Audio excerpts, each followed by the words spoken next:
Going on, everybody?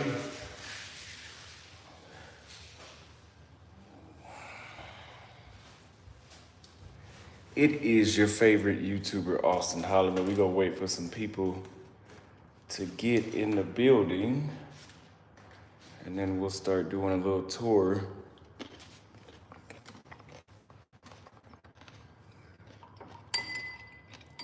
And seeing what we got going on.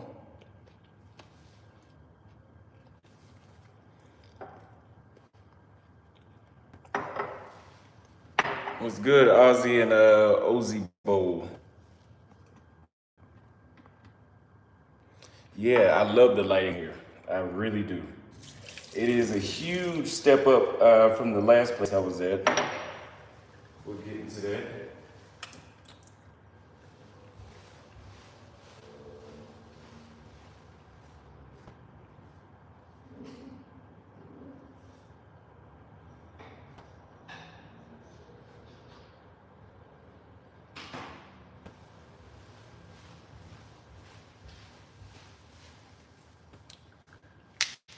Don't you need the yellow fever vaccine? Absolutely.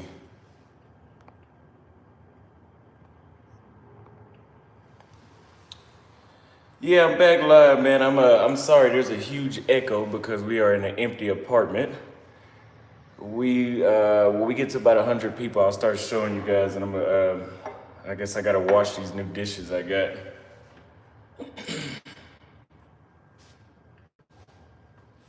Thank you.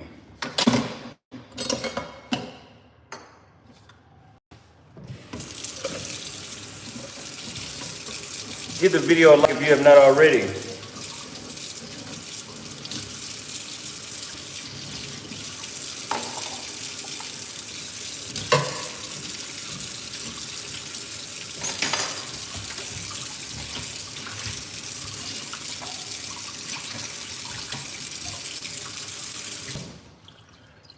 $118.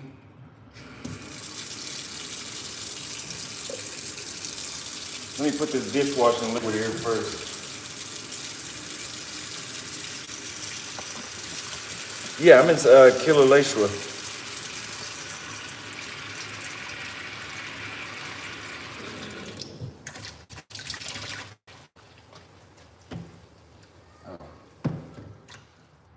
One moment.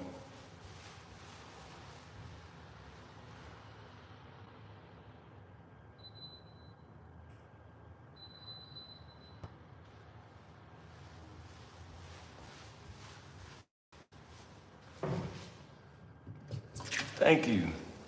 He said this is definitely not in South B. I mean, the South, I'm not really exactly sure what, I've heard of it, but I'm not sure exactly on what South B is.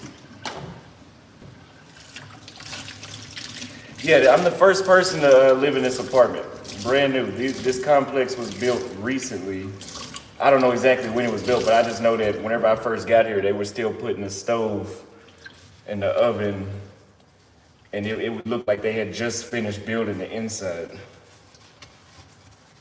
So it can come furnished, but this clearly is not. Yeah, no, South B is, okay, if you're talking about it's near the airport, it's an area I would never live in. I had a guy that didn't want to do a consultation, and he told me like, oh, I'm gonna go pick the airport, I think that's where I need to stay at. And I was like, yeah, you could do that. You're not gonna like it. I'm gonna tell you where you need to stay. I'll pick a place for you to stay at.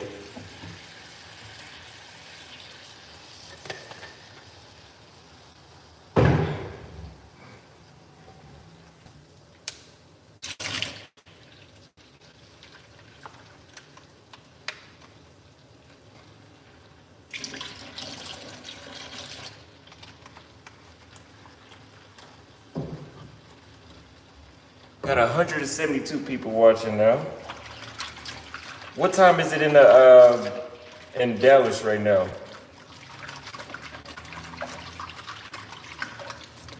So anyway, I will show you guys my apartment, and then we'll look at I'm gonna wash these dishes. So far, this week alone, I, Austin Holloman, have put in like $2,000, and there's more stuff coming, but I put in about $2,000 so far just into getting furnished. And the reason it's costing that much is because stuff like electronics, for example, like this water dispenser, those are not the same price they'd be in the States. And even if you tried to import them and go through a third party where they just go by the weight of the package, it's so close, it doesn't make any sense to not just pay that. You're gonna pay more than what you would do anyway. But anyway, this is the front living room slash dining kitchen area.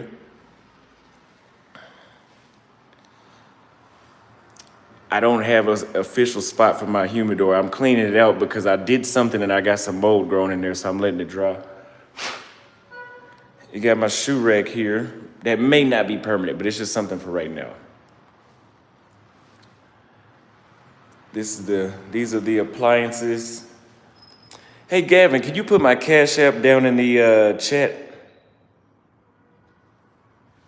Thank you very much, sir.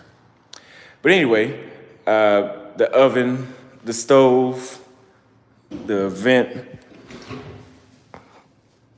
I'm not gonna use this stuff anyway. Like I'll probably cook more now that I'm here, but no.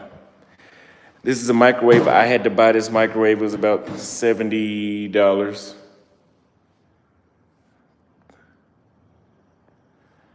Thank you, Ayami Kyoto. That dish drying rack I had to buy myself. I think that was very cheap. I think it was like $10 or less, and it's a pretty good one for $10. I guess it came with a drying rack here, but that's not enough space. And then you have the cabinet space up here. Now these are some, like for example, the reason I only have 2 wine dishes is because, wine glasses, I'm sorry. It's because these are expensive wine glasses. I went to this really expensive store because I'm investing in this stuff. So each one of these glasses, I think just these 4 whiskey glasses, these 4 juice glasses, and those 2, it was well over $100, which I know I could have gotten a whole set for that, but I just explained to you why I did that. You have a patio out here, and I'm gonna show you this. And like I said, I have a water dispenser. Tomorrow I had to go get a new tub to put on top. This is the patio that would be public. Hot water heater here. The washing machine I had to buy would still go there. The washing machines the good ones that you need are gonna start off at like $500. I think they're about the same price in the States when it comes to those, because that's what I paid in the States. I have a drying rack, because most people don't use dryers here, which I think it's better to dry your clothes in a drying rack anyway. Here we have the servants' room, right? This is one of those Muslim toilets. I've only known Muslims to use this. Maybe somebody else does, but I don't know. There's a shower in here, I guess, if the person wants to do that. And then I just turned this in kind of like a laundry room, cleaning room. So I have my iron board and my iron right here, and there's gonna be some more stuff. I don't know, I might even turn it into an office and move that iron board. But you can see, there's a lot of patio space. There's a good view of the city here. I'm high up, so I don't have to worry about mosquitoes. I still bought a electric mosquito zapper, but I don't think I'll need it. Then you have some cabinets. I have my clippers and stuff like that in here. And some drawers in here as well. Some more storage space down here. Since I have a 2-bedroom, I bought some toothbrushes, and I actually have a whole nother shower setup that I will put. And then you have the light here. Now, one thing I don't like about this place, whoever designed this, I don't know why the hell they would put the bathroom light, that's like the vent, on the outside of the bathroom. They could have at least put it here or put it inside the bathroom. That is the most backwards, inconvenient thing. But anyway, this is a guest bathroom here. So if somebody stayed the night or if I had a party or something, it'd be in here. And the showers have a lot more space. You could see it's a big enough shower to fit 2 people in here at one time, which is good for me. That's the lighting that we have on the ceiling.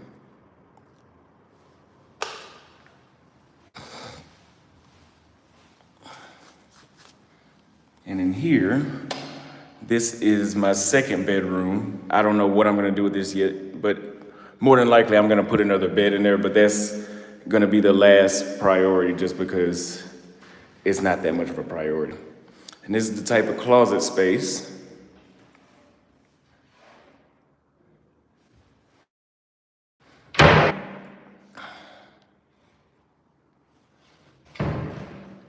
And you know, it's up there as well.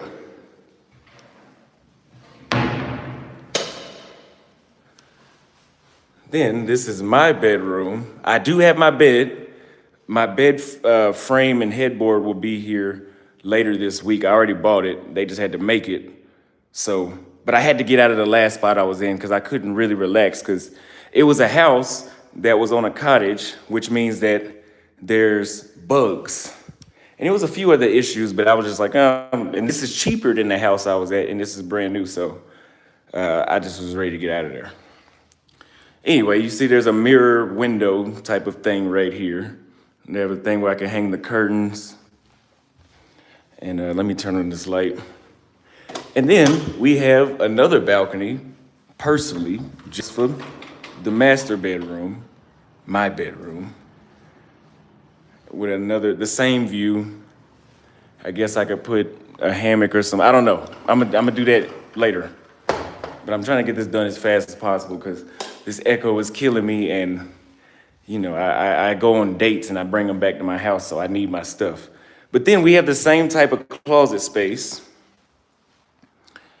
probably just double of the same closet space that we just saw. So don't judge my stuff yet. I got to get some more hangers because now I have enough space to actually hang everything, so I have to do that. I don't know what will go here, but I'm gonna put my pants, all those will be hung up eventually.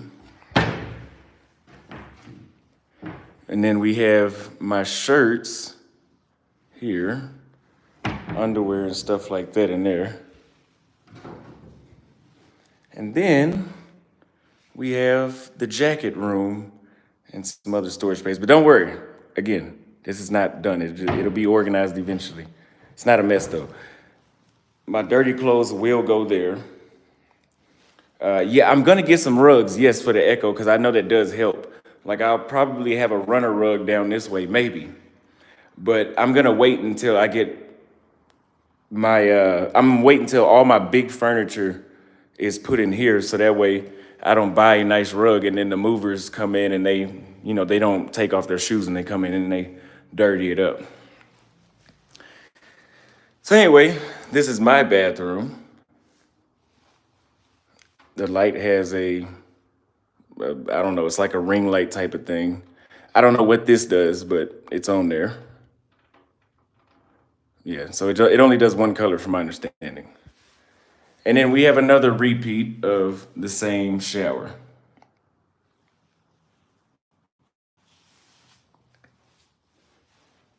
Thank you, I am Global Entry for the $5 super chat. Oh, by the way, if you guys would like to see this place get furnished a lot faster, so you can see what life in Kenya is really like, hit the Cash App at $ Austin Holloman or a super chat. Now, we're gonna what's going on, Todd? We're gonna wash some of these dishes real quick and we can do a Q&A.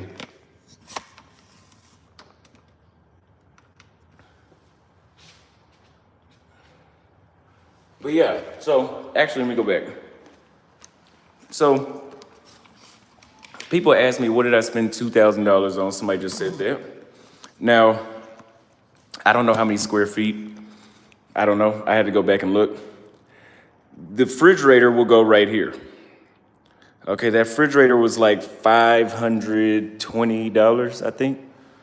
And it was cheaper for me to get one in the States, but if I tried to ship it, the shipping by itself would have been $375. So it was like, well, it makes no sense because it's gonna be more or the same amount. I'm gonna put a couch right here. Is this cheaper than Paraguay?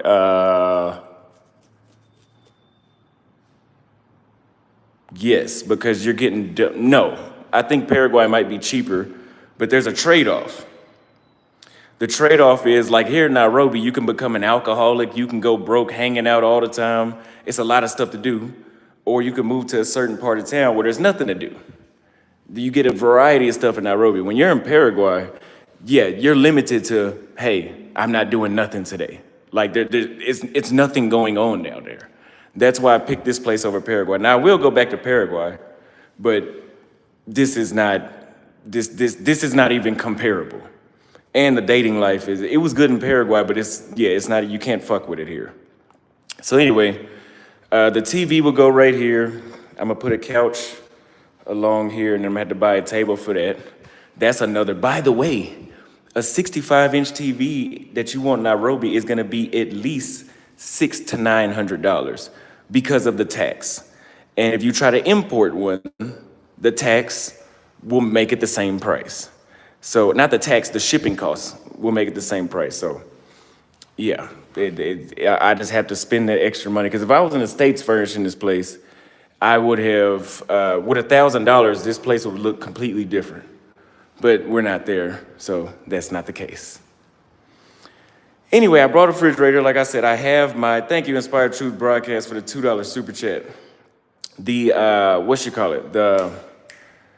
the bed frame is on the way, the refrigerator's on the way, and then I have to buy the TV and the washing machine, and then I can start buying smaller, medium-sized stuff like tables, and then from there I can buy stuff that's not really necessary, but it just makes it feel more homey, like rugs and paintings and stuff like that. But that stuff is not that important, so I'm going last with that. Now, people ask me, how much does all this cost? Let me turn off my thing. People ask me, how much does this cost? This place cost me 97,000 shillings, which is $775 a month. $775. Now, some people want to debate about, oh, you could have got it cheaper or you could have did this. I've been in Nairobi and I've been around the city long enough. I've been here long enough to know, yes, this same 2-bedroom, brand new development in the northern part of town, like Thika Road, this probably would have cost $300 to $400 a month. But you're also like 45 minutes away from the action.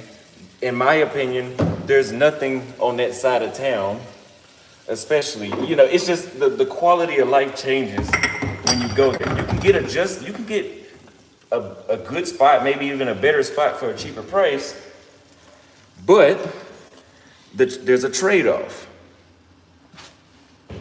So, trust me, I know what I'm doing. That's why I do consultations, because I've been here long enough and I've made the mistakes. For example, I was staying in Upper Hill last year, but what you can see is, yeah, you can get a cheaper spot in Upper Hill. This probably would be $300 or $400 over there, but there's nothing in Upper Hill. Like there's no dope restaurants, there's no clubs, and the traffic is absolutely ridiculous in that area. Ridiculous. Now, I remember when I posted this and I was like, oh, I put $1,800. So by the way, I think I got like another $2,500 to $3,000 to having this place look like how Troy's is. Like Troy's place is so furnished, he can't put shit else in there. It's fully furnished. His place is done. I mean, he's at the point where he would have to remove something to add something new. Now, yeah, $2,500 to $3,000 more. What was I saying before that though?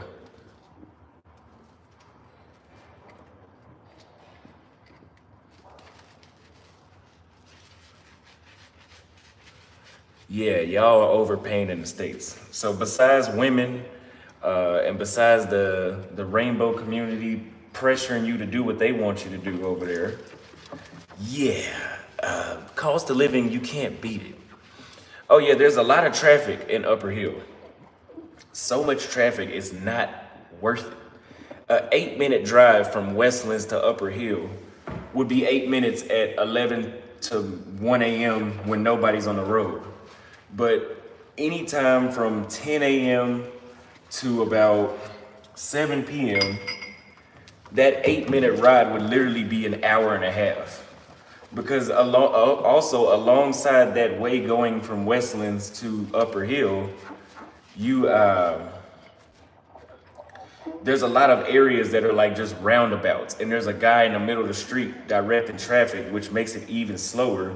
And there's a lot of areas in that part of town that don't have traffic lights. Not to mention, people in Nairobi just drive however the hell they want. Like there's no rules on the driver road. Just like most other countries, in Brazil it's like that. It wasn't like that in Sao Paulo, at least not where I was at. But in Thailand it's like that. In Vietnam, I think I've only seen people drive properly in Western Europe and Eastern Europe as well, and North America. And maybe Uruguay they drive right, but everywhere else they just drive. They just get in the car and they go. Like sometimes people drive so crazy you damn near need to say a prayer. Which is another reason why I don't think I would ever get a car here. I don't think I would ever get a car. If the Uber driver gets in a wreck, I'm getting out. Hey, are you okay? He's okay. Okay, I'm gonna call a different Uber. That's your problem. But if you get into a wreck, that's a liability for yourself. So I don't have any interest in driving.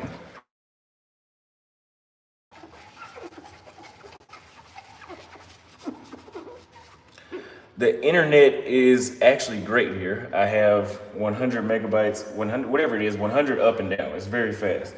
But the internet I had at the last place is not here. So I have to reset. I have to open a new account tomorrow because I don't have Wi-Fi here right now. Jesus, I wish I would have known I was getting this apartment. Oh, I know what I was about to say.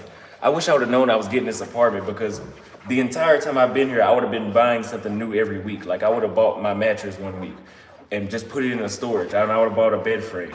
I would have just bought everything. And then when I moved in, I would have something already set. Because right now, the only place to sit in this place is on the toilet and in the bed. Anyway, people ask me, fuck, that was hot. People ask me why didn't I get this place furnished already. I will tell you why. Because I seen actually B-Dub left a comment and he was like, why didn't you just get a furnished apartment, save some money, buy a property, and then furnish it? Okay, I'm gonna tell you why that makes absolutely no sense. This is $775 a month. If I was to get this apartment fully furnished, it would be $1,500 a month. When you get it, I don't know if you could drink this tap water or not, but I don't. When you get an apartment furnished, they double the price. So if it's $775, it's now $1,600 a month. So you're gonna pay more money anyway, just to stay at the furnished place. And if I'm planning to live in Nairobi, I just signed a year lease for this place. I'm not planning to leave. I will still travel and go on vacation, but this will be my home base. So that's why I'm establishing things the way how they are here. But you'll pay double every month. So now you're paying an additional $700 in convenience fees because the place is already furnished. Then you go buy the place, so then you throw in another 30, 40, 50 grand, whatever it is. And then that money that you spend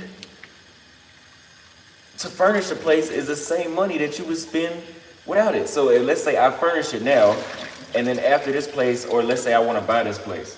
And I say, okay, I'm gonna buy it. Well, I've already bought the furniture. Now all I gotta do is just move it. And I don't have to go through spending all that money again. And I don't have to go through the phase of being in a place that has a damn echo.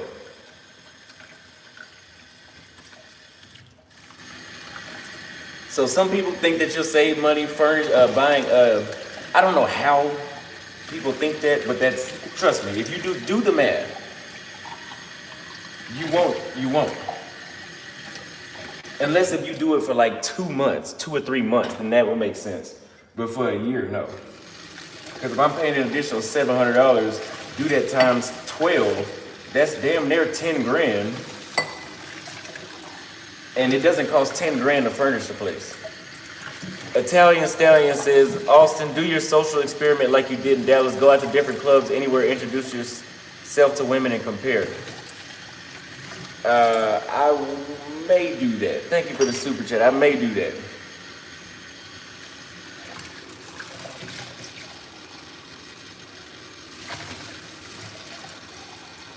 I'm also going to show y'all one more thing.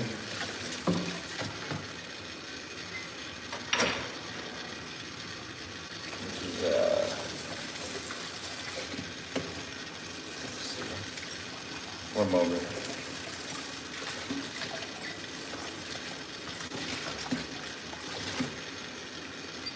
So here,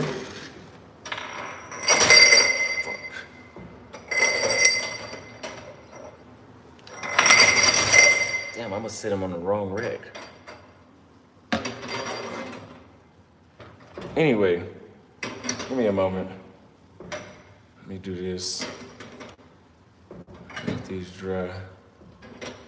So anyway, here, with $775, you get a luxury apartment in Ghana. I disagree. I remember when I was in Ghana, I seen a one-bedroom apartment on TikTok. And so it said 1,500 CD. And I mean, not 1,500. And I'm like, oh, they must be talking about 1,500 CD. And they were like $1,500. And it was in a shitty part of town.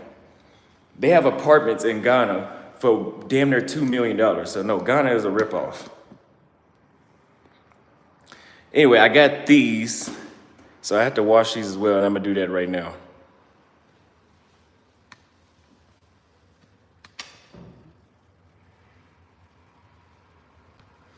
Yeah, Ghana is overpriced. Like I spent $8,000 in Ghana, in between Ghana and Senegal, in like a month. That would, if I did that in Kenya, that means I was like drinking and smoking and buying stuff I didn't have to buy. I don't ever see myself doing that. And Ghana does have, in Accra, when I was in Accra, there was a lot of dirt roads everywhere, a lot. So, you can't really sell me Ghana. I was there for 3 weeks. And yeah, I wasn't feeling it. And that's okay. Everything ain't for everybody. Some of y'all might like this spot, some of y'all might not. Everything ain't for everybody.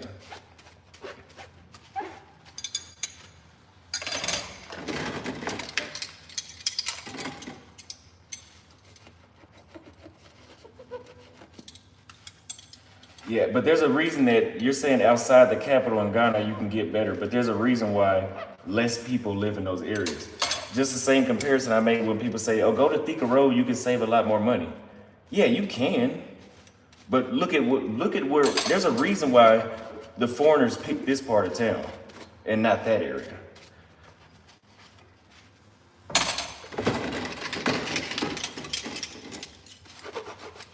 This stuff doesn't really need to be washed. I'm just doing it just because it was in the store. You don't know who was touching it. You know, y'all know people are nasty as hell. I would love to help Floyd. I haven't talked to Floyd in a minute though.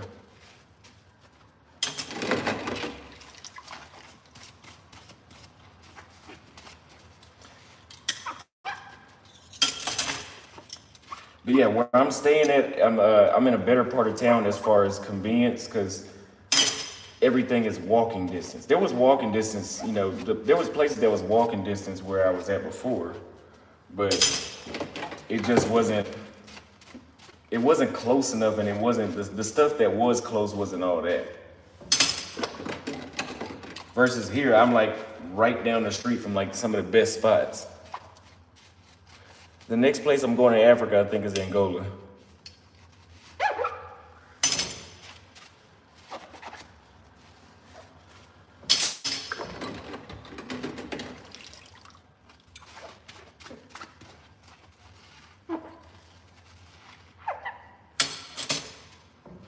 By the way, if you guys have not already, click the link that is in my first pinned comment in my description of any of my recent Kenya videos, a book of consultation.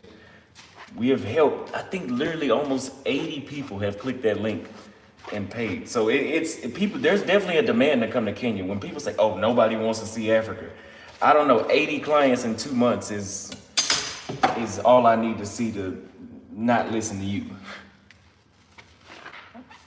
Yeah, boots on the ground, that's my favorite go-to live.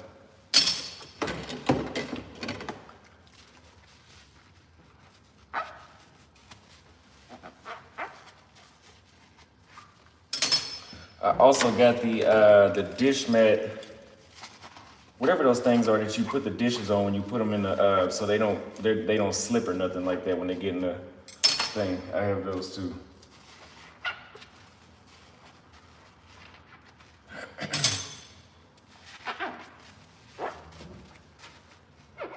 I'm your only friend. I am your only friend. Trust me.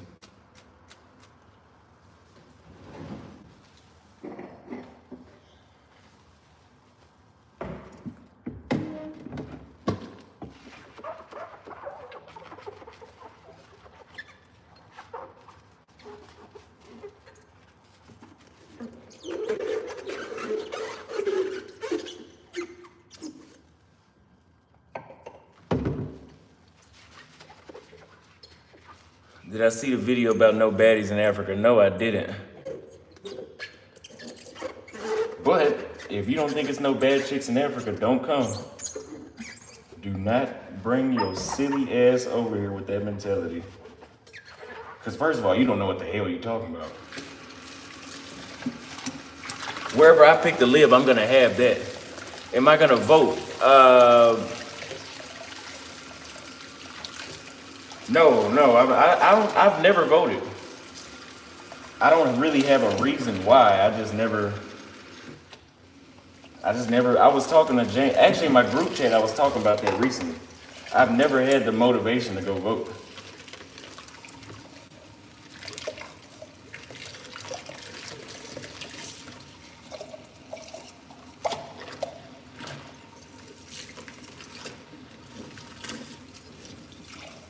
I'll post some more vlogs soon as well.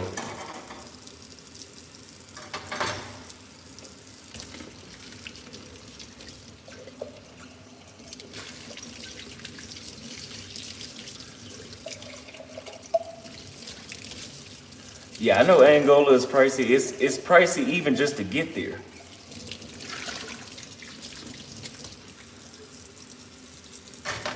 It's extremely expensive just to get there.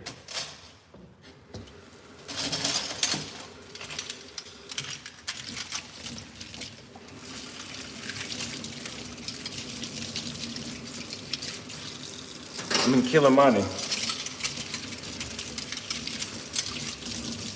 Now, for example, where Troy is staying at, so here's the price difference, right? Troy is staying at Skynest, and his place is $3,000 a month for a 3-bedroom, 3-bathroom.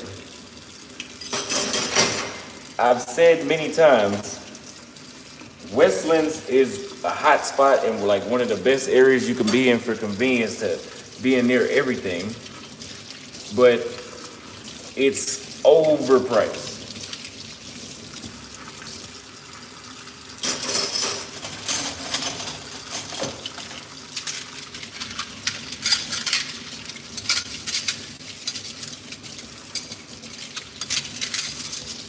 Yeah, extremely overpriced.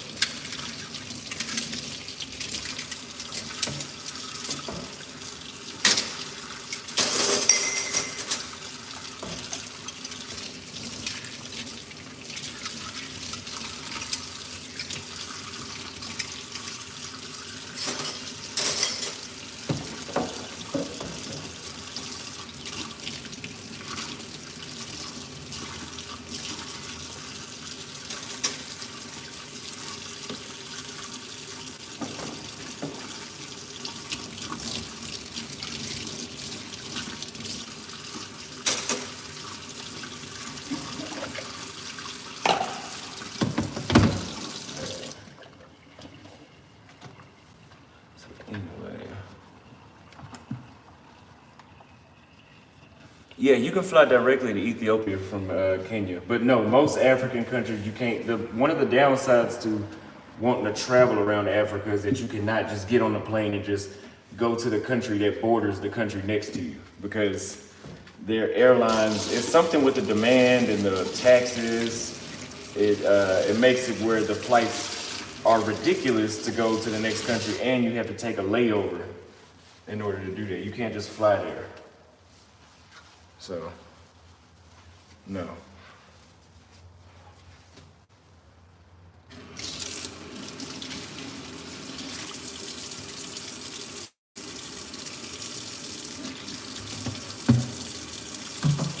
No, you can border hop in Asia, Europe for sure, and Latin America, like just like you think you would. You can fly to the next country over. But in Africa, yeah, you're not. Like when I was in Tanzania and I wanted to go to Mozambique, I had to either fly to Ethiopia first or South Africa, and I had to sit there for hours and then take me to the next country. You usually have to lay over in another country. But Kenya has more destinations that they travel directly to, so it's convenient being here as well. It's just not.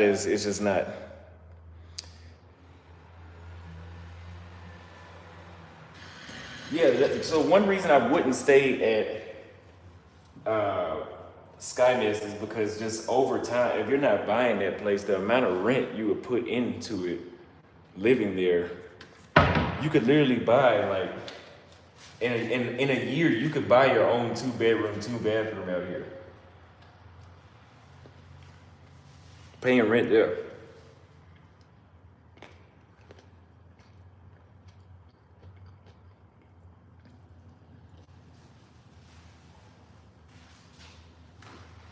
So, if I'm not mistaken, this goes in the cabinets where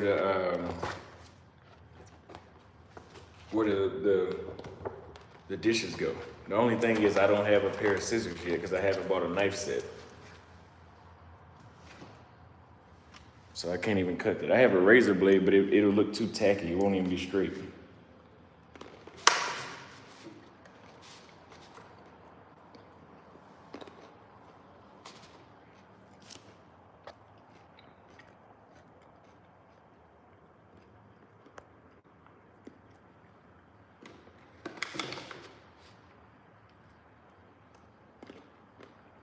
Anyway,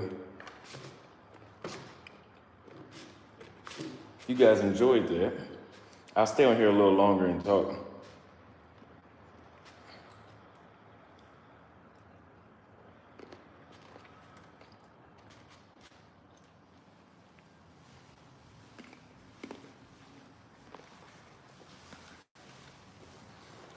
Yeah, I should buy cheap scissors.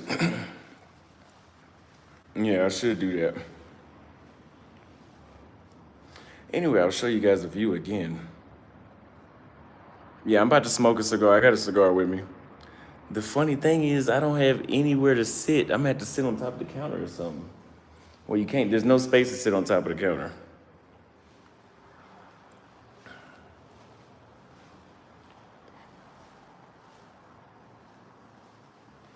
Yeah, I do chores. Yes, I do. I sure do.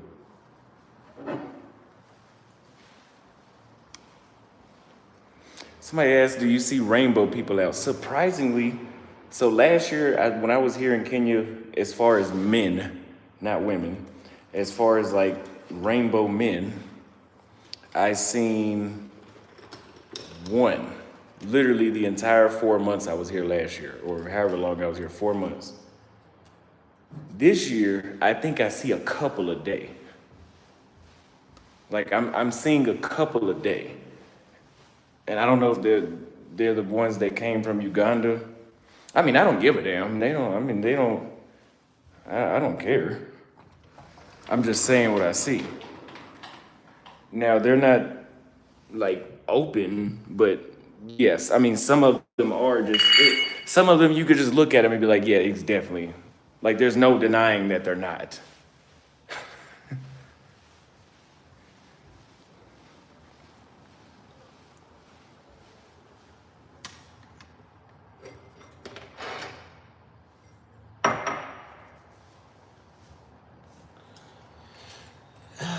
My content doesn't get pushed out like I used to because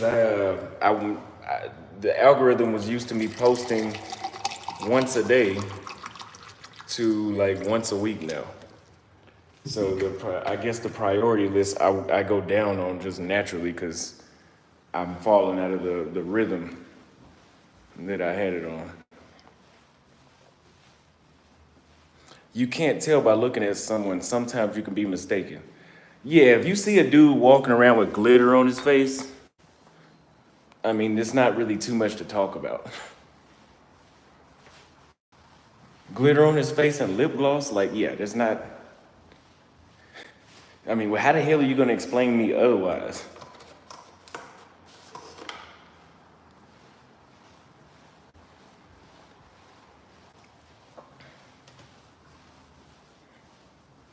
And somebody said there's gay people everywhere. Well, clearly, I know that. But I guess what I'm trying to say is it being visible and people being openly like showing it. Usually in African countries, it's like if somebody's gay, it's like low key. Like they don't, well, at least men, they don't just put it out in the forefront because they have a different way of looking at things here. Versus where we're from, yeah, you better not say nothing negative about them at all. So huge difference.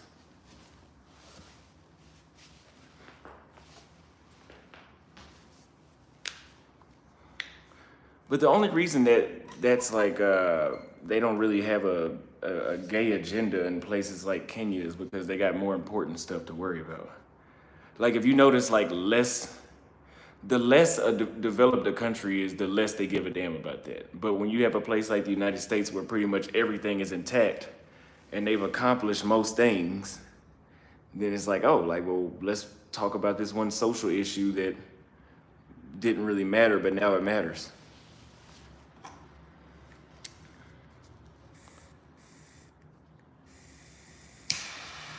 Nobody sent no cash out, man. Your boy is running through bread doing this fucking furnishing. It's gonna kill me for the next month or two, but after that, it'll be cool.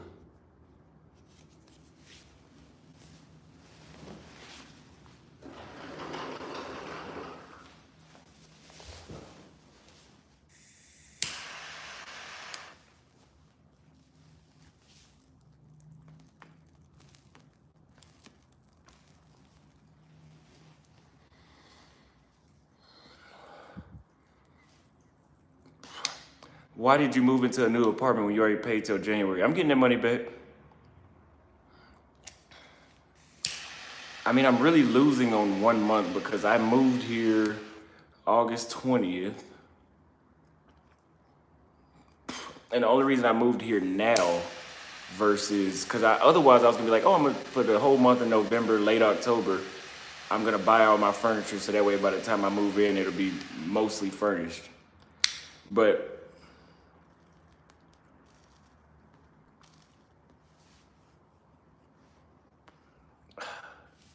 the thing is, whenever I got this apartment, they were like, no, you have to pay the rent every first and your rent will be due December 1st. So I'm like, oh, that means they said I can move in right away. And I'm like, oh, well, I'm not gonna let the apartment just sit empty.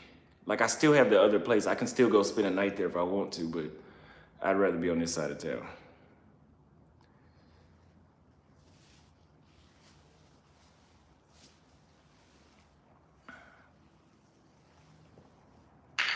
What happens to the furniture you buy when you're moving out? Well, the thing is, I'm not moving out. Like this is where I will be.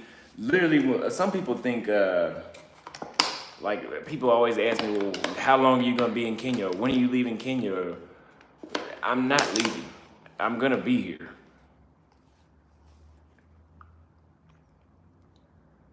I don't know what cigar this is, but I don't like it. It's a Liga de la Casa. But the pull on it is not.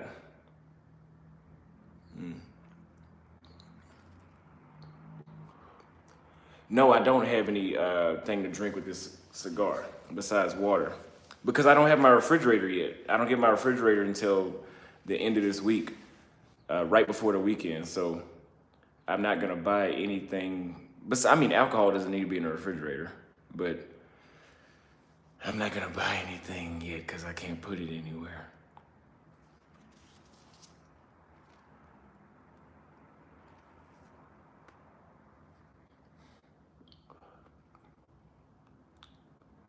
This cigar is all right. I had a way better one earlier. I think this one was like $12. The one I had earlier was way better. It was like double the price.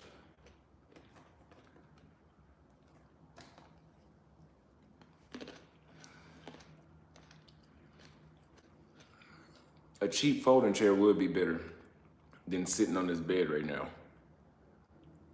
Cigars are not expensive in Kenya, but they are cheaper in other places I've been to.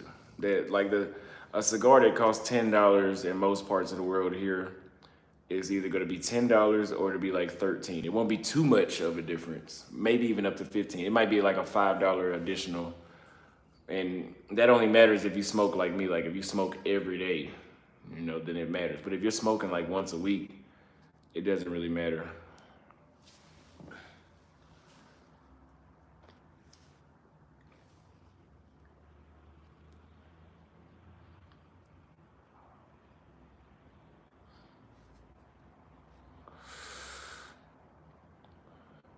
There's a Navy recruiter that wants to talk to you. I hope they don't think they want me to go to the Navy, because that won't be happening. Jack Cage, are you going back to Europe, UK? I will go. Not right now. RJ from London, thank you for the £3 super chat. And thank Jack Cage for the super chat as well.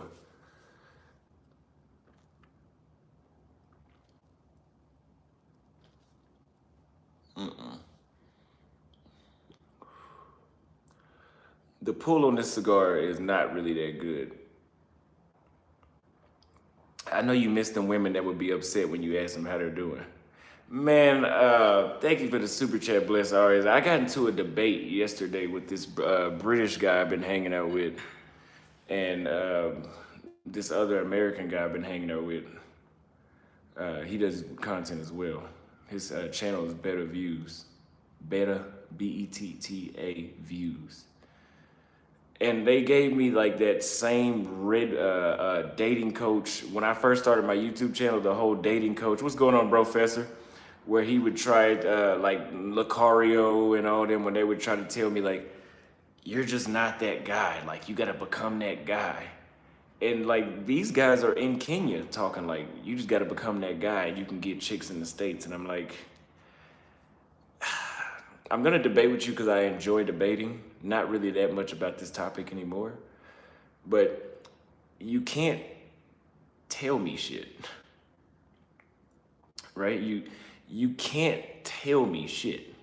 I've been to like 40 something cities, 25 countries, and there's nothing you can say about dating in the States that's gonna even like sway my mind, because I've had this thing of life experience.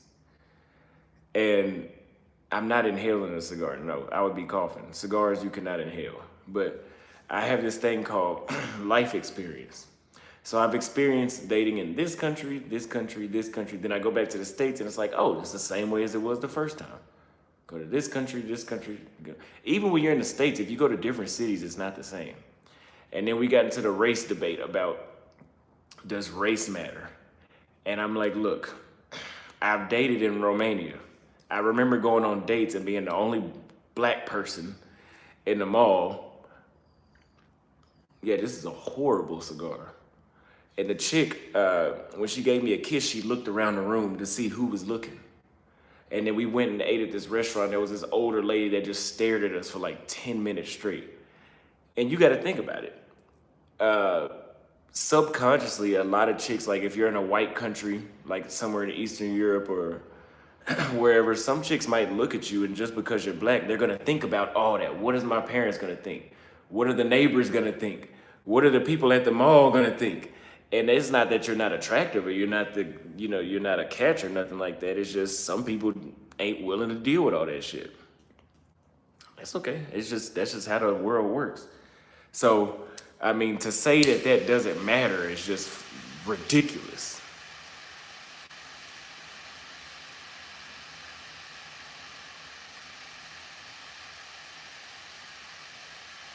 Yeah, bro, Professor, you're right. Like some might look at you and be like, "Oh, I've always wanted to date a black guy."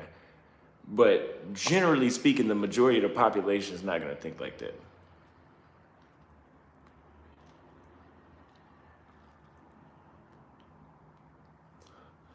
You don't need a credit score to get an apartment here. You just need the money, which for me was 3 months down payment, like $2,300. You need to really not be an idiot doing business in Africa. Like in Kenya, it's like the least amount of bullshit on. That's why I'm here. There's the least amount of bullshit in all factors. But for example, when I tried to get this apartment, I brought my realtor with me, and the lady was like, "Yeah, I think it was 200 something, 217 or whatever 97 times 3 is, that many shillings." And I'm like, "Yeah, okay, I'll pay by M-Pesa. I had the money right now." And she just looked at me, and I'm just looking at her like, "Yeah, I'm gonna pay by M-Pesa." And she's like, I'm like, "Where do I send the money? Like, I'm ready to pay. You're just staring at me. Where do I send the money?" And then she's like, "Oh, just send it to this M-Pesa pay bill number," or whatever the hell it was. And I'm like, "Okay, where's the lease?" "No, you could just send the money here." I said, "What the fuck? Do you really think I'm about to agree to a year lease and give you 3 months up front with no documentation? Where the hell in the world do they do that?" And even the last 2 places I stayed at in Nairobi, they both had me sign a lease first, like everywhere else in the world. And so she's like, "Okay, give my realtor was like, yeah, like we're not doing this without a lease. Like, who the hell does that?" And she's like, "Oh, okay, give me a minute." And I'm just thinking, like, did she really think I was just gonna okay, here's the money. Why? So the day I move in, somebody else is in the apartment here, like, "Oh, you were never on a lease. We didn't agree to that." And I couldn't do shit about it because I don't even have no documentation. Now, I'm not a 12-year-old, so she couldn't get me with that. Maybe if I had no backbone and I was 12, maybe, yeah. But some of you guys would have just been like, "Okay, I'll just send it." I know somebody would have done it. And that's why I say you cannot, because in the United States, that would have never happened. I mean, it can happen anywhere, but in the States, we do have a lot of rules that we do go by. We're strict with the rules. But that shit was just fucking crazy. I couldn't believe it.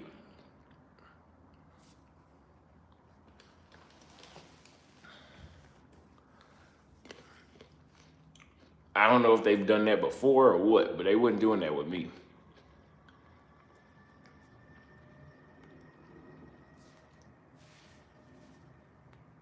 So I'm gonna tell you guys a story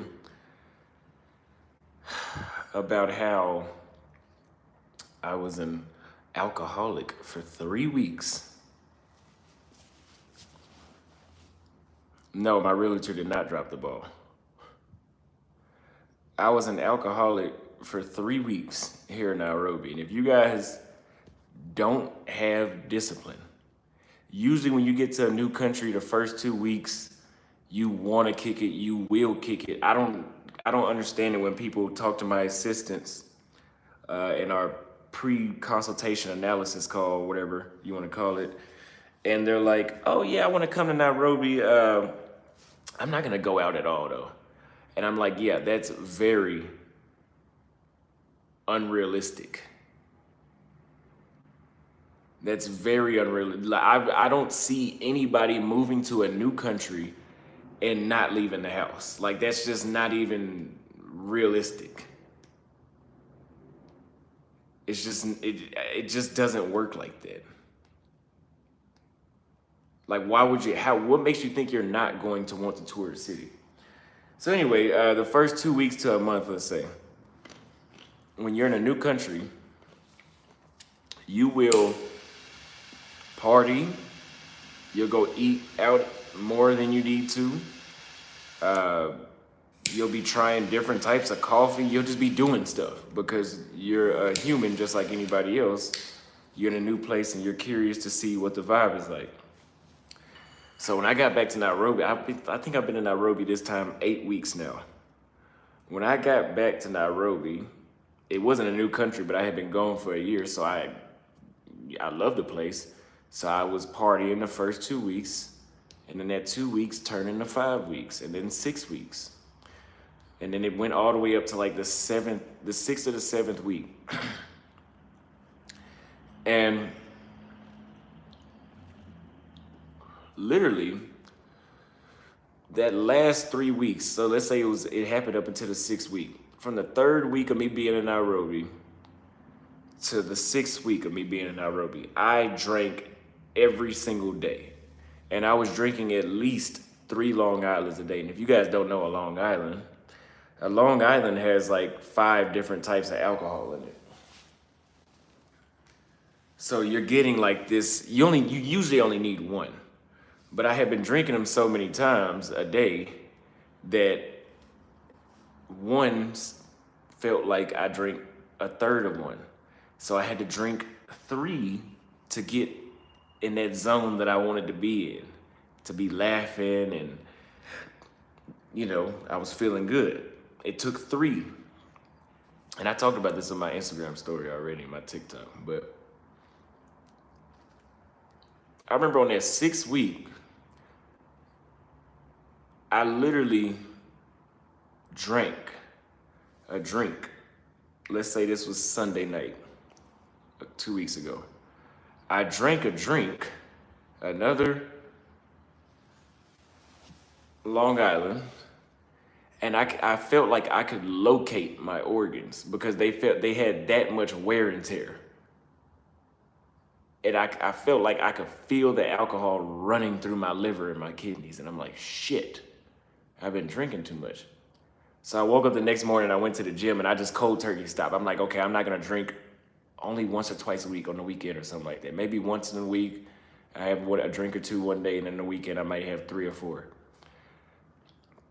So James and I went out to eat, and I ate, and we were walking around the mall, and literally as soon as I finished eating that meal, I think every minute I could just feel myself getting sicker and sicker and sicker and sicker and sick. Before I was like, yeah, I gotta go home. So I went home and talked on the phone for a little bit, and I had like this really, really strong gas.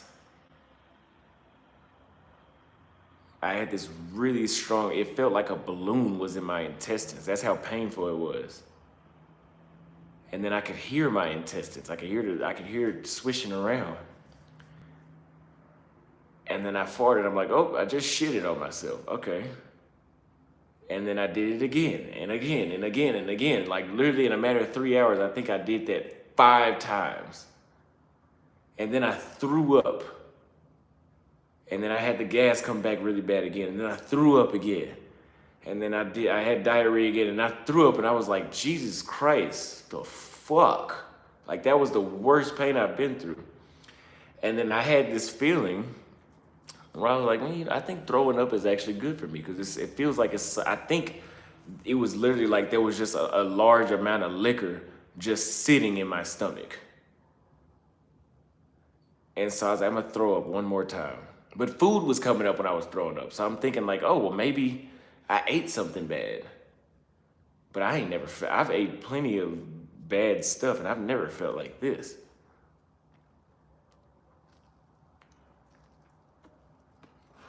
So then I threw up one last time, and I was like, I think whatever it was in my stomach, I got it all out. And it burned like crazy. And then I was like, okay, I'm feeling like 50% myself now. Then I got in the bed and that gas came back. I slept fully dressed in the bed as well because my diarrhea, I was still having diarrhea even after I threw up. So I had gas and diarrhea, and I had to sleep in the bed fully dressed because if I'm asleep and I fart or whatever, I don't want to shit all over this bed. So it took me several hours just to fall asleep. And I was in so much pain, I felt like I wanted to just impale my stomach to just drain whatever it was, all the gas or whatever was in it out of it. It sounded like a good idea at the time. It sounded very logical to commit a damn suicide rather than deal with that. I woke up the next morning and I felt 60% myself. And so I bought, what did I buy? I bought some yogurt. Because I asked ChatGPT, what are symptoms of alcohol withdrawal? And literally every symptom that was on there, I was experiencing, or a minor withdrawal. Because the more severe one said you'd be hallucinating and stuff like that. It wasn't that bad. But I had the stomach issues. So then I started feeling better, and the whole next day, I think I had diarrhea maybe like 2 or 3 times, which was a blessing. But then I had extremely bad gas. I mean, I was literally hunched over the whole day and just like praying to God, like, please let this stop. So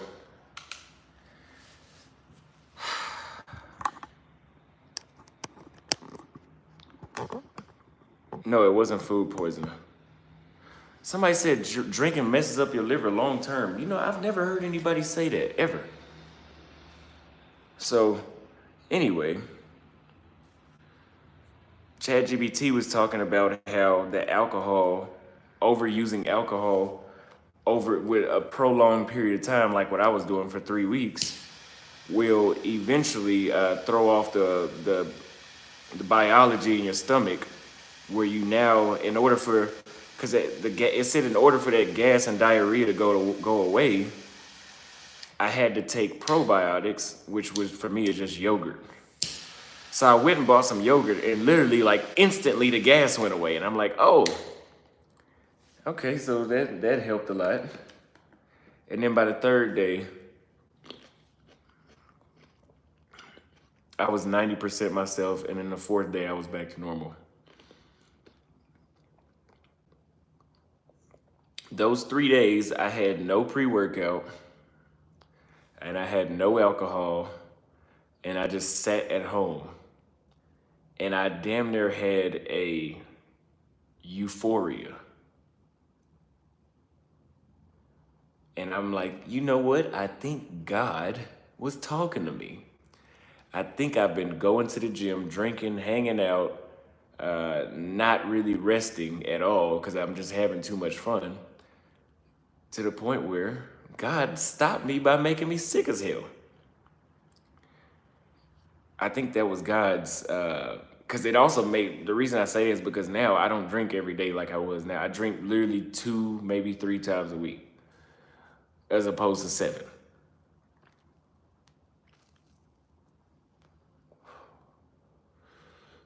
From having, let's say, 30 to 40 servings of alcohol a week to probably 7 to 10 now. So it all played out well. Plus, I'm saving a lot more money by not hanging out all the time, because Nairobi is cheap, but if you're hanging out like that, it's no longer cheap. It starts to get expensive because I think when it comes to daily expenses, your biggest expense will be alcohol here. It won't be food. It will be alcohol and hanging out and paying entry fees, which I don't pay, but sometimes I do.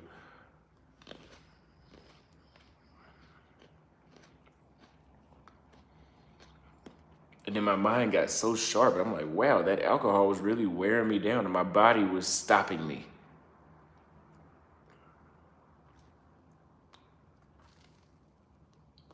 And I didn't want to drink. I think even after that 3 to 4 day period, another 3 or 4 days, I still didn't drink just because I was so traumatized by that feeling that I just didn't want to do it. What determines if you pay an entry fee or not? Just depending on the place. Most places in Nairobi, you don't have to pay to get in. Like for every 10 times I go somewhere, probably once or twice I pay an entry fee.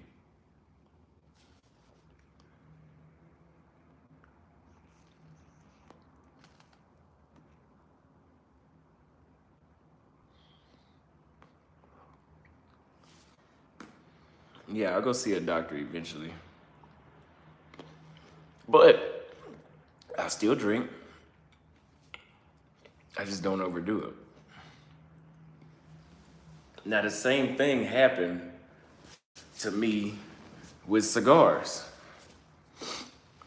When I first started smoking cigars, I was smoking the strongest ones, the Maduros, every day, 3 to 5 times a day. And then I started getting sick again doing that.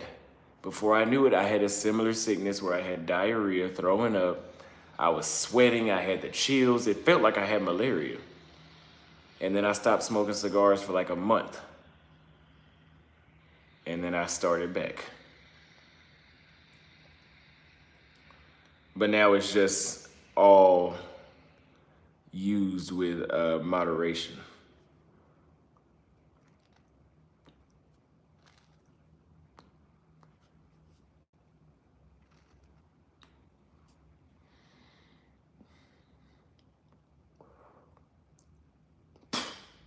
Yeah, my body was telling me what was wrong. That's why it stopped me.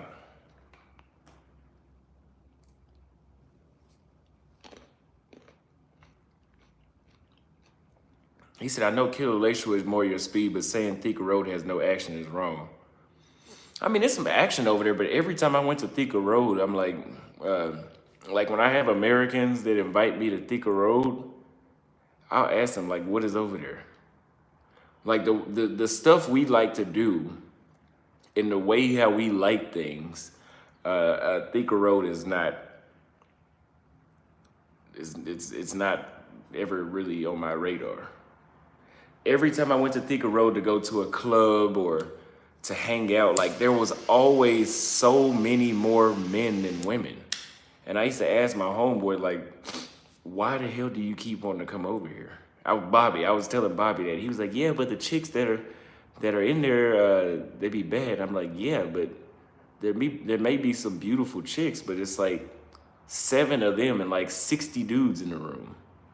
So it really doesn't matter. Versus if you're over here in Westlands, Kilimani, Kilauea, Parklands, and you go to a club here, it's literally like 7 guys and like 60 women. I don't see the point of, I don't care if it's cheap. I'll spend more money to be in a better ratio. Like even, I don't care if Thika Road, if a drink costs $10, which it doesn't, if a drink costs $10 in Westlands and it costs $4 in Thika Road, I will still go hang out in Westlands because when I'm going to socialize at clubs, like I'm going to socialize with women. When I feel like socializing with my homeboys, we go to the cigar lounge or we go to a restaurant or we go somewhere that's not a club, which I don't do nightlife like that no more anyway. Too much, it's too much action that I'm getting just walking through the mall or going out to eat, for lunch or dinner. Because there's women everywhere in Nairobi. And then after 9 o'clock, there's a certain type of women that come out. And the results are just not the same that you would get hanging out in the daytime. And I'm weighing my options. I'm like, why would I do nightlife where, like in Nairobi, nightlife really doesn't start jumping until 11 o'clock, 12 o'clock at night. So then I have to like literally be out until 3, 4 a.m., mess up my whole next day. And it's the experience is different. You can't hear shit. You can't hear nothing. I don't know what it is about clubs here recently in Nairobi. They were doing this in Turkey too, I noticed. the music is so loud that I tell the waiter when she's asking, like, what do y'all wanna drink? And I'm telling her, and she's literally right here, and she still can't hear me. And so I got irritated one day. I said, do you see how you can't hear me talking to you? You should tell the DJ to turn the fucking music down. Like, why is the music that loud to the point where you can't even take my order? So then they go tell the DJ, and the DJ just kind of like, yeah. And I'm like, you do realize the more you do this, the less people want to come here because they can't even hear people. Or I can go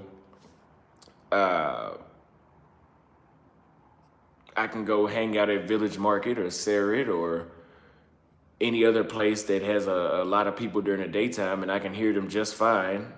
The sun is still up. I'm more, energized because I haven't been out all day. Because that's another thing about nightlife. If you want to have the right amount of energy and you've been out all day, you got to take a nap, and I can't always nap. So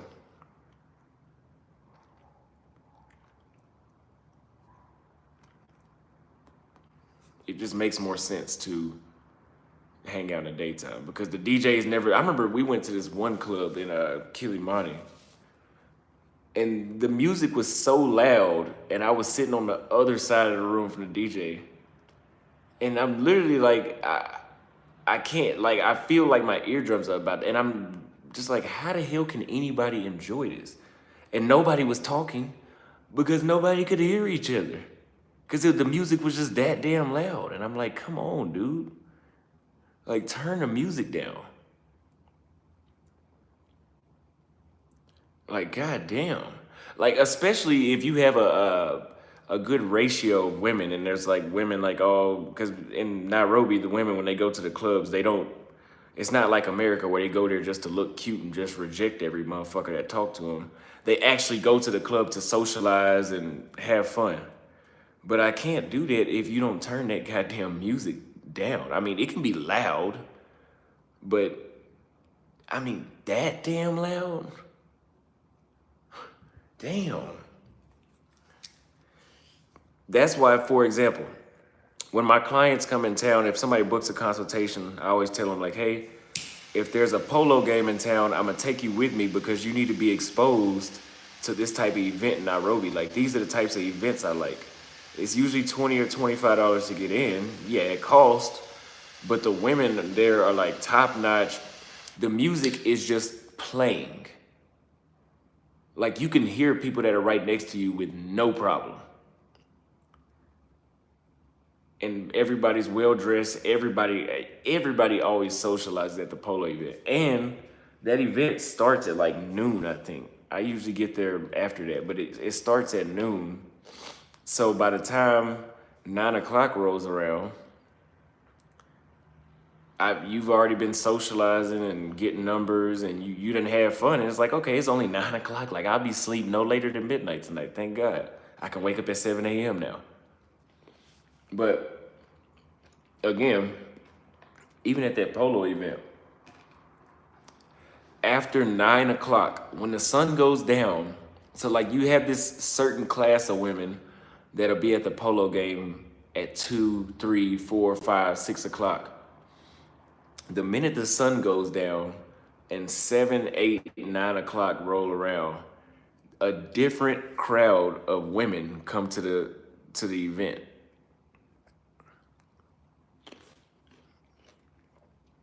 Here they call them slay queens, which we call them that in the States too. I think they do it more commonly here though.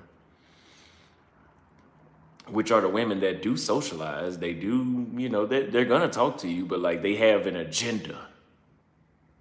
And that could be a long-term agenda, or that could be an agenda of, okay, like I'm gonna kick it with you and we're gonna have a good time. But nigga, you finna pay, we finna go from here to Milan, so you probably finna buy 3 bottles before I'm done. Which is okay. I'm just not doing that shit. I've done it. I've done it for a few times before I realized, yeah, at this time of night, these type of chicks come out and all they want to do is drink. So another thing about going to clubs is when you meet chicks, like for example, like if I go hang out at this one club I like to go to, it'll be a vibe, and I've been talking to a couple chicks or whatever, and then 2 or 3 o'clock roll around. I'm like, yeah, like let's go back to my spot. Yeah. We can. You bring your friends, I'll bring my friends. We got some drinks at the house. We can all just kick it at the house. Yeah, we can hang out at y'all's spot. But me and my friends, we're not leaving till 6 a.m. I'm like, 6 a.m. It's already 3 or 4 o'clock. Like my feet are starting to hurt being here. I've been here for 6 hours. And I'm like, yeah, like you cute and all that, but when you wake up in the morning at 1 o'clock in the afternoon or 2 p.m., we can hang out tomorrow. But I'm not staying at the fucking club until 6 a.m.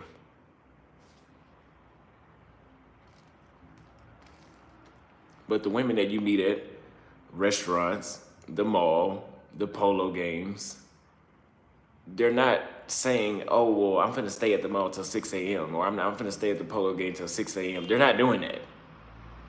Usually 7, 8 o'clock, 9 o'clock, they're going home, and that's cool because I don't have to invest. I don't have to invest like drinking because the longer I hang out, here's the thing about drinking.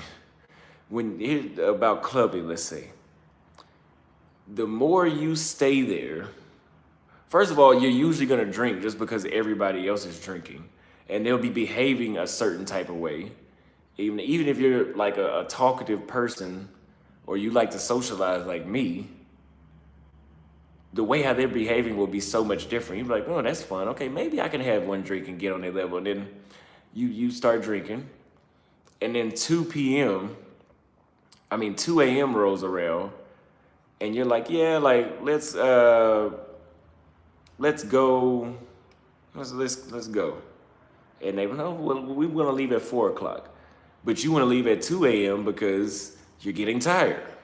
But if you decide to stay and you're getting more tired, you're gonna stop socializing and talking because your body's shutting down because it needs rest.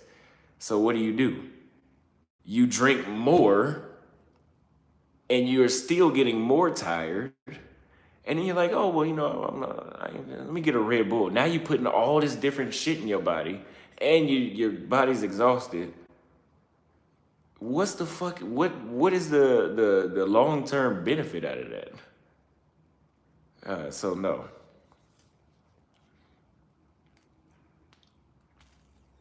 So like there's a couple of outdoor restaurants I'll go to here to hang out. I'll get there around 3 o'clock in the afternoon, 7 p.m. rolls around. I've already been talking, getting numbers or, vibe or whatever. Me and this chick gonna go to the next spot together. And it's not even 8 o'clock yet.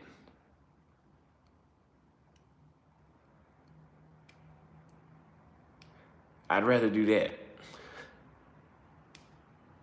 No, they serve alcohol. No, alcohol doesn't stop in Kenya. That's why you can become an alcoholic here. Like if you want to drink and party, there are endless opportunities for that. Like it's Monday night and I know a place, for example, you can go hang out at the mall and then there's a club tonight. There may be more than one, but I just know one because I've only done this at this one spot on Mondays.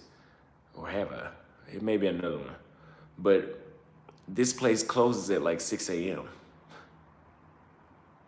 And a lot of people don't get there until 2 or 3 o'clock in the morning. So that's Monday night. Tuesday night's the same way. I mean, it's not as good to go out Monday through Wednesday. Usually Thursday to Sunday is just crazy. But Monday through Wednesday, you can still catch a good crowd and a really nice vibe, even though it's Monday, Tuesday. So there's endless stuff to do here. But if partying is not your vibe, there's, like I said before, there's certain parts of town that you can go. This is the only thing about not having a damn chair. There's certain parts of town that you can go to where you can literally just sit there and listen to the birds chirp all day or whatever you're into. I don't know, read a book. I don't know. But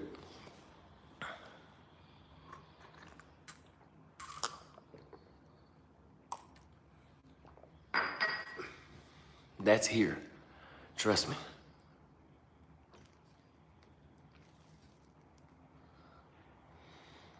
But somebody asked, how did they book a consultation? So there's two ways. You can go to any one of my recent videos about Kenya and click the description, and there's a book a consultation comment or in the description. Or you can go to the first pinned comment and click the book a consultation. Or you can go to theaustinholloman.com and click the become a client or whatever it says, book a consult, whatever it says on there. It's obvious. It says book a consultation. And you click that and you book a consultation. But you do have a pre-call with my assistant first.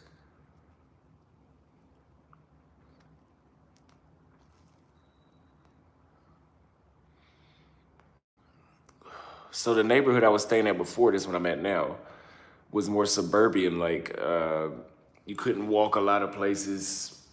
I mean, there was a grocery store that took me like 10 minutes to walk to.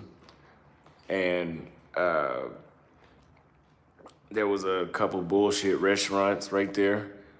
And those restaurants really weren't that impressive. But if I wanted to go to Village Market and like eat some like top of the line food, I can go by car. It'll take me 15 minutes to get there. Versus here in this neighborhood, I can walk and there's a restaurant literally right outside of the apartment complex. All I gotta do is cross the street. There's a pharmacy there. There's a small little kind of convenience grocery store type of thing. But if that's not enough at that grocery store, there's another Quick Mart, I believe it's called Quick Mart. It's like 3 minutes away by car, which means it's probably 15, 20-minute walk. I don't know. But it's more convenient. If I want to go to Sarrett or Westlands or eat at Slate or something, that's all within this nearby area. That's why I stay over here. But it's not as busy as being in Westlands. Like the traffic it's traffic here too, but it's like half of Westlands. Westlands traffic is unbearable.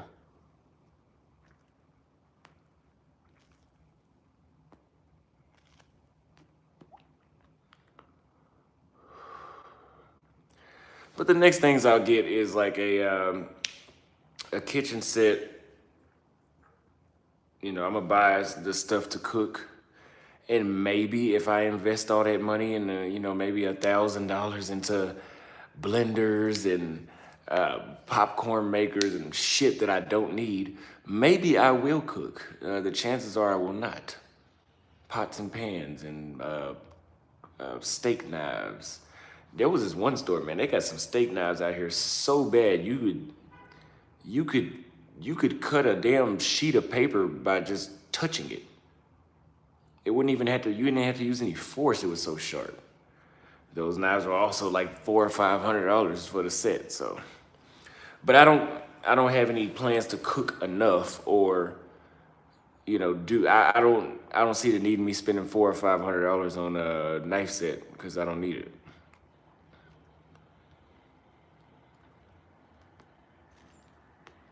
Somebody said Kenyans don't smoke. It's why they can drink until 6 a.m. I don't think that has anything to do with it. Kenyans do smoke. If we want to talk about cigarettes, yes, they do smoke cigarettes. Not like Eastern Europe. Eastern Europe, like everybody smokes cigarettes. In Asia, everybody smokes cigarettes. Here, I think it seems like from what I'm seeing, 40 to 50% of the people I see outside smoke cigarettes. 40 to 50%. Maybe not even that many, maybe 30 to 40%. Versus Eastern Europe is like 80 to 90% of people have a damn cigarette habit.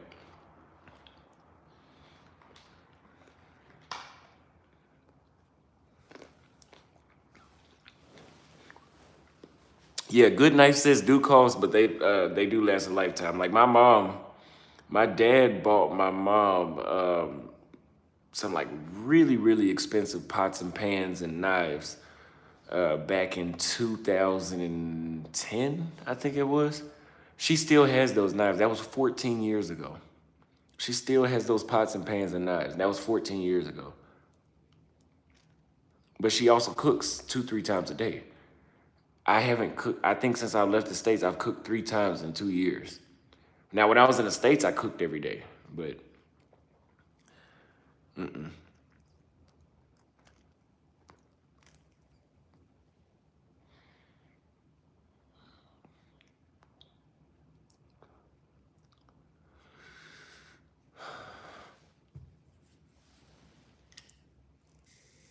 yeah, and I don't cook because it's so cheap. Like when people tell me to cook, I have two options, right? I can make a, let's say, I can make grilled chicken, salad, and something else. I don't know, some other side. I can make that and buy the groceries, and I might spend $2, $3, $4 maybe on that meal in total. I'll get more food, yes, but $2, $3, $4 for the ingredients in total, yes. But I still have to cook it. I still have to clean the kitchen as I cook or whatever I feel like doing, and I just got to do all this shit. Or in Kenya, I can spend $8 and they'll cook it for me and bring it to me. Now, in the United States, that $8 would be more like 25. So it makes more sense to cook over there, but it gets so much cheaper to cook when you leave the States. To eat out, it's kind of like, oh, like why? And then you gotta think about all the, like a cutting board, a knife set, glasses, bowls, plates. Now I'm gonna have glasses, bowls, and plates anyway. You just gotta have that. You gotta have pots and pans too, but to invest in a good set of pots and pans, like shit. And I'm not gonna use it.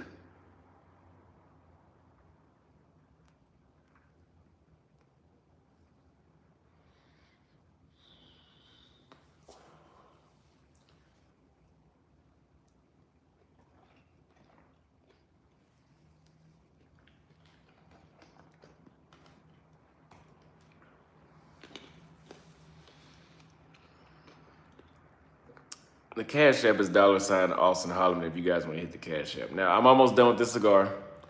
I don't have much else to talk about. I mean, I do. I don't know what, but I definitely got some stuff to talk about. But I think once I finish this cigar, I'll be done.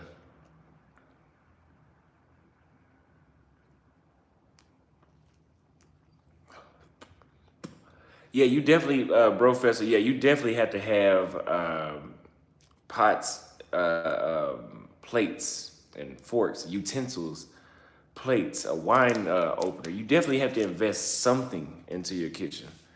Because, I mean, even if you order in food, sometimes you're gonna wanna set your food on the plate. Or if you have some microwavable meal or something, I don't know, you're gonna need a plate to he put the food on. You need your own forks. Like you do need that.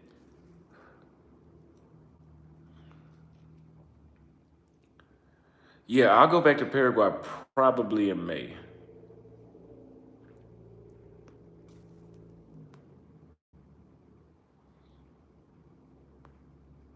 James is in Australia. Now, one thing I want to say that I've been saying, one thing that I want to say, a lot of dudes are coming to Nairobi and they're having a culture shock, right? Which this is for the African country. From my experience, this is one of the least countries that gave me a culture shock in Africa, right? I see that dudes are coming here and then they're like, oh, like the women aren't that attractive, or they're all prostitutes, and I'm like, or they keep begging me for money, which I did run into that last year. And here's the thing about last year, between now and last year, I was going to clubs a lot more often. And if a chick is going to the club 3, 4, 5 times a week, and she's staying at the club until 6 a.m., it actually isn't surprising that she's begging you for money, because clearly she doesn't have a fucking job or anything productive going on to where that lifestyle is like fulfilling and okay. Right? So last year I had the issue of like, oh, like why do they keep asking me for little small change? And then I'm like, oh, okay, but the chicks that weren't asking me were the chicks that I met at the mall or at the restaurant. But the ones I met at the club were, just like anywhere else in the world, they came with a little more baggage, or like it was a little more of a burden. So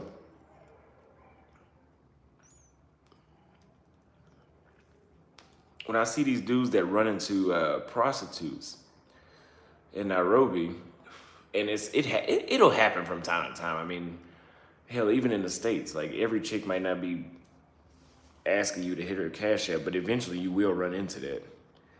I asked them, so wait, where are you meeting these chicks that are, begging you for money, or you find out that they're a prostitute?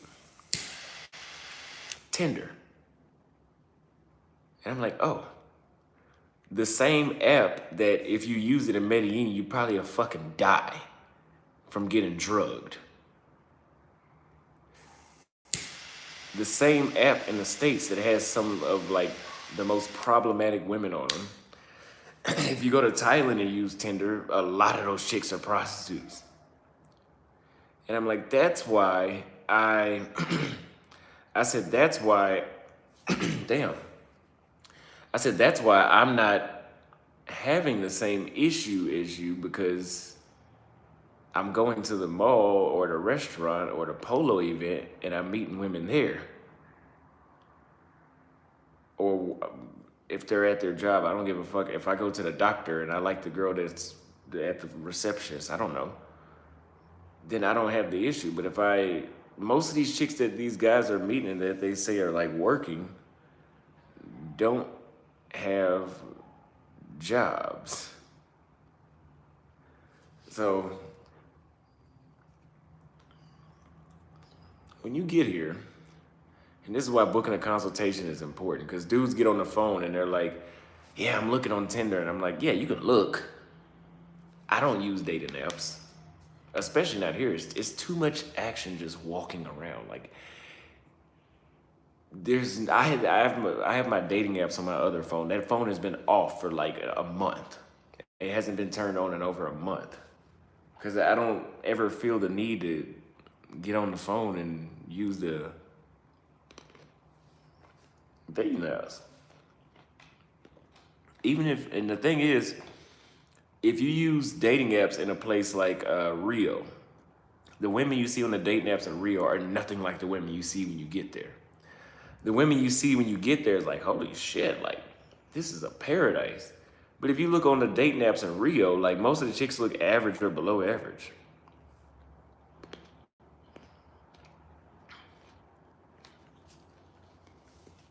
So, again, do not judge Nairobi based off of Tinder.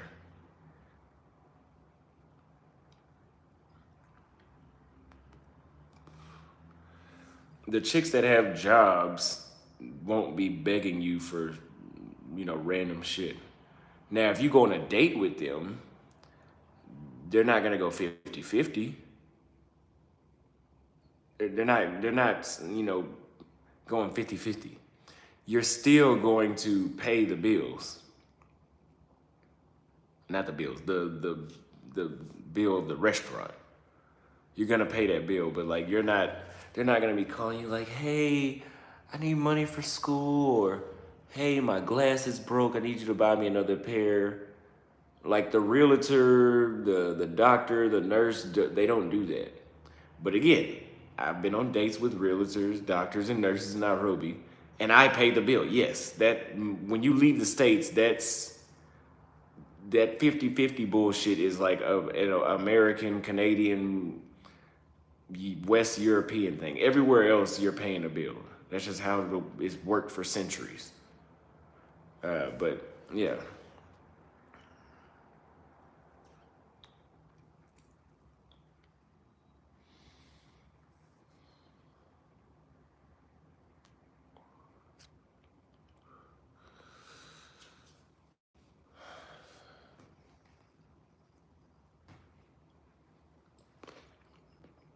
They're going 50-50 in Brazil too.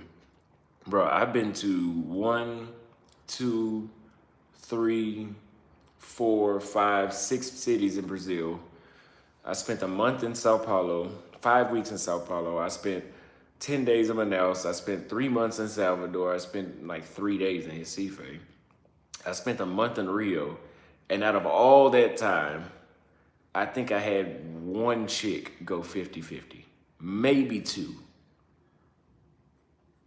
So to generalize Brazil and say they're going 50-50, it can happen. It can happen here. It can happen. It's possible. But I would not get on the phone with you and tell you like, yeah, they're gonna be going 50-50. It's not enough of them doing that for me to generalize it. Somebody said, get yourself a wife if you don't want women to ask you for money. No, now she's a new bill. That she's not asking you for money. She's entitled to you taking care of her now. So that's not gonna stop that. If I get a wife, the gas in her car becomes my bill. The groceries that she eats becomes my bill. The extra money I have to spend on rent becomes my bill. The extra electricity that's now being burnt becomes my bill. The hairdos become my bill. A wife is not that's like getting a wife when we're talking financially is like it's like taking out a home loan. Like you have to pay for this for the next 30 years. So no, that's not a way to save money. No.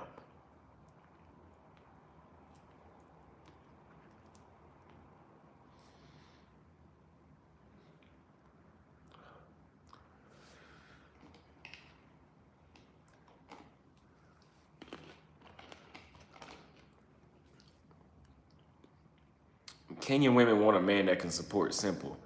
I think every woman on the planet wants a man that has the finances to support.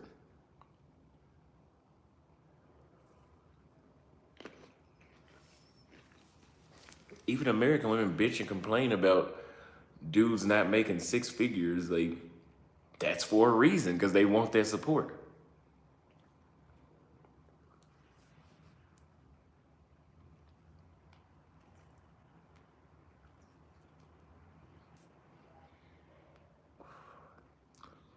International Q, you're gonna have to ask me that question on the back chat.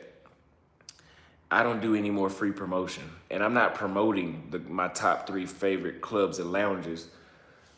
But there's enough people watching me where if I say the name, I'm gonna bring them business, and I'm not getting shit out of it.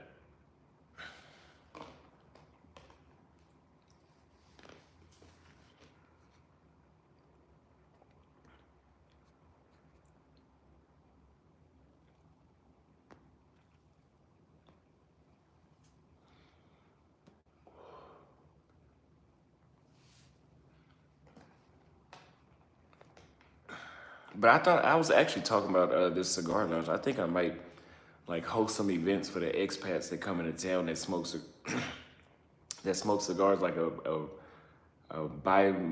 twice a month event, bi-weekly, I guess, event. Like a meet and greet type of thing.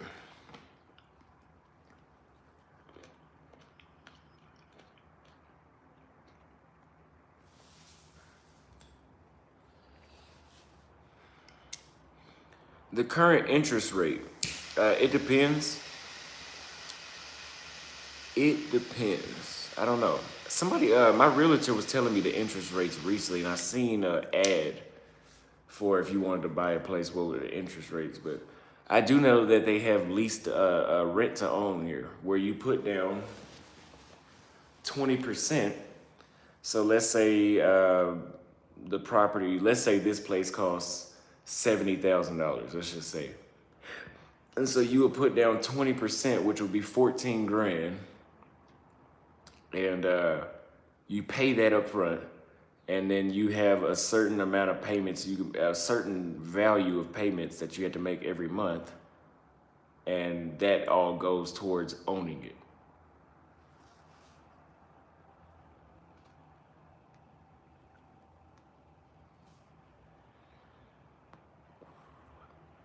E144. If you book that $30 fee for the pre-assessment call and you did not receive it, send me an email with your first and last name. And if I see your name, I will ask my assistants if they speak with you. Some people want to know, why is there a $30 booking fee for the pre-assessment call? And I've said this many times. If I do not have that $30 fee, there's these things on the internet called trolls, where they will just book appointments with no plans to ever answer the phone, and they'll be wasting my time, my assistant's time, all that.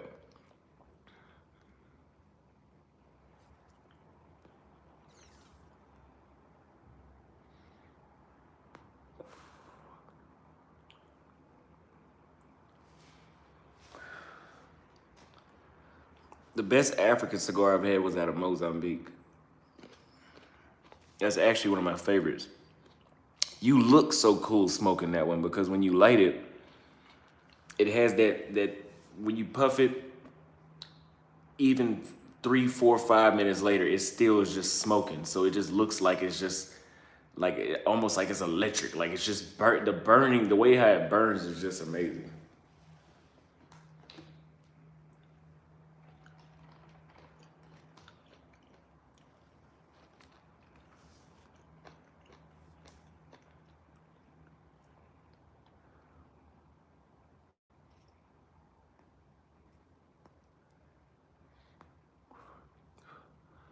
What all is a part of your consultation services? So like I said in the video, my videos, I say this, I describe it sometimes. So you book, you do a pre-assessment call before you speak with me. You speak with my assistant, because he gives me notes about you. He'll tell me about you. He wants to talk about this, he's looking for this. So when I get on the call, I can kind of just go off of what, I can just elaborate and just inform you, or whatever you need, We don't even have to talk about Kenya. If you want to talk about Mars, I don't give a damn. I mean, some people book just to talk to me. They don't even want to talk about Kenya. They just want to talk. So it really depends on what you want. But if you do have interest in coming to Kenya, we help you find a place to stay.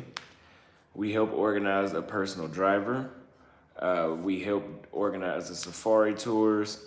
We have an option for real estate tours. So for example, if you like a place like this and you're like, hey, Austin, I want to see some apartments like that. I want to schedule a whole day where they drive you around and you get to go see the apartments, get a feel for it, what you want to buy, whatever. There's an option for that.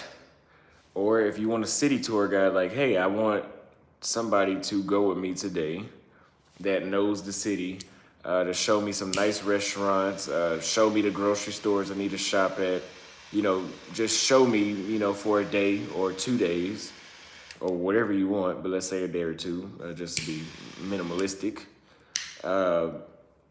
There's an option for that where you'll ride around in the car and we'll go look at places together,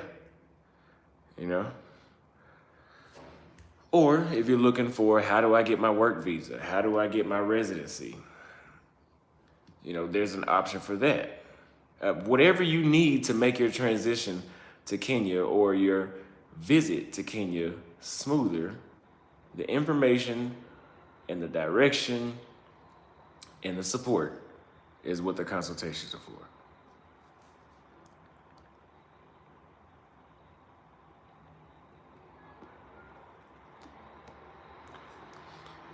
My employees work at their own house. They work remote.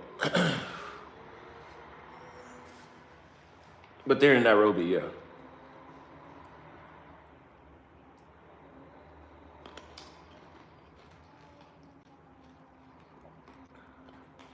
So like I said, if you want to do that, theaustinholloman.com, you can book.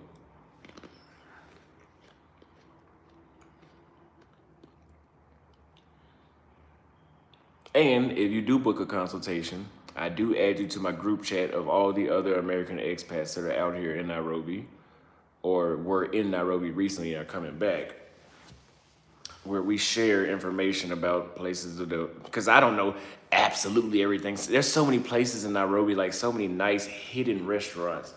You can't find them all. Like one guy in my group chat recently found this one place in Kilimani where he had like a full fried, a whole fish. It didn't have to be fried, but I'm just saying. And 2 sides, and it was a full meal for $4.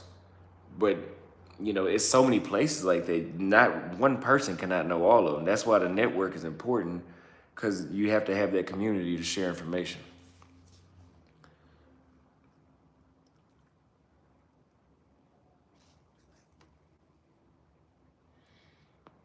Tim McPherson, is how you say it, Tim? Thank you very much. I'll be waiting on you.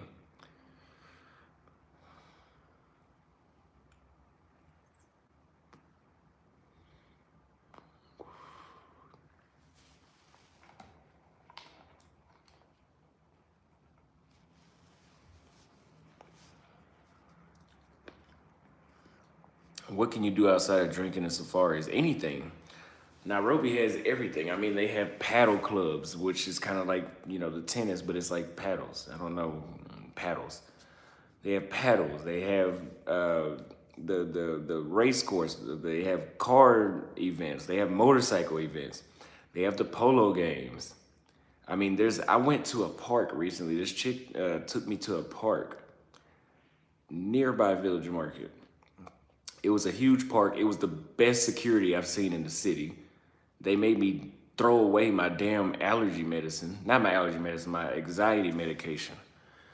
Which is not medication, it's just a supplement. It's not, I don't need to go to a pharmacy to get it. I go to a vitamin store.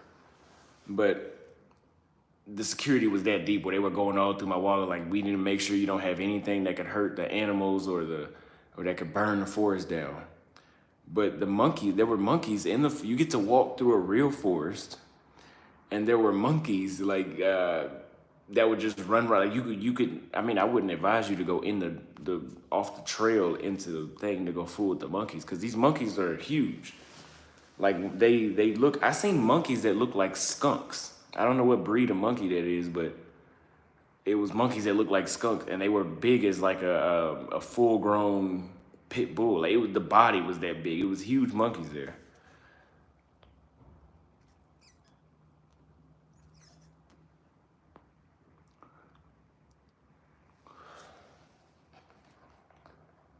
But yeah, so that's all I got for you guys today. A lot of people wanted to see a live stream because we held over 400 people the entire time. At one point, I think it was at 576 though. If you guys did not see the apartment tour, rewind the video. If you guys want to support, this shit is not cheap furnishing a place. I forgot how expensive it is because I did it in the States too, but I forgot.